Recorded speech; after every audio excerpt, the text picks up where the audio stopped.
ایک دفعہ حضرت موسیٰ اللہ سے ہم کلام ہونے جا رہے تھے تو ایک تندرست انسان نے انہیں روک لیا اور کہا، اے اللہ کے نبی، جب آپ وہاں جائیں تو میری بھی درخواست پیش کیجیے گا کہ میرے حصے کا جتنا رزق ہے وہ اللہ ایک بار ہی مجھے دے دے، تاکہ میں ایک دن میں ہی صحیح اپنے بیوی بچوں کے ساتھ پیٹ بھر کر کھا سکوں۔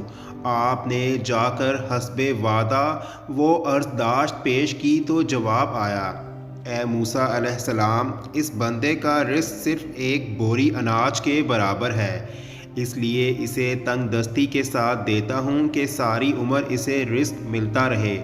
آپ نے واپسی پر یہی جواب اس سائل کو دے دیا۔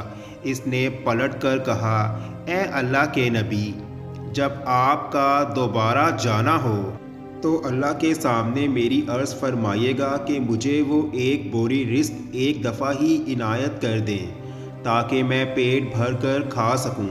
آپ نے ایسا ہی کیا اور اگلی بار اللہ کی جانب سے اس کا سارا رزق ایک بار ہی مل گیا۔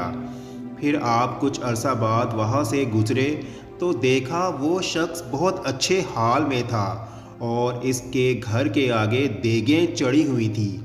آپ کو بہت حیرت ہوئی۔ آپ نے جا کر عرض کی، اے باری تعالیٰ، آپ کا کہنا پتھر پر لکیر ہے، مگر میں اتنے عرصے بعد گزرا ہوں کہ اس کا رزق تو ابھی تک جاری ہے، بلکہ بہت اچھے طریقے سے اسے مل رہا ہے۔ اللہ نے فرمایا، اے موسیٰ، تم سچ کہتے ہو، مگر وہ شخص بہت ذہین نکلا۔ اس نے دیے گئے رزق سے خود بھی کھایا اور گھر والوں کو بھی پیٹ بھر کر کھلایا، مگر جو رزق باقی بچا وہ اس نے میری راہ میں خیرات کر دیا، اور یہ میں نے ہی وعدہ کیا ہے کہ کوئی میری راہ میں ایک حصہ خرچ کرے تو میں اسے 70 حصے واپس کر کے دیتا ہوں۔ اس نے مجھ سے تجارت کر لی اور میں اپنے وعدے کے مطابق اسے مسلسل لوٹا رہا ہوں۔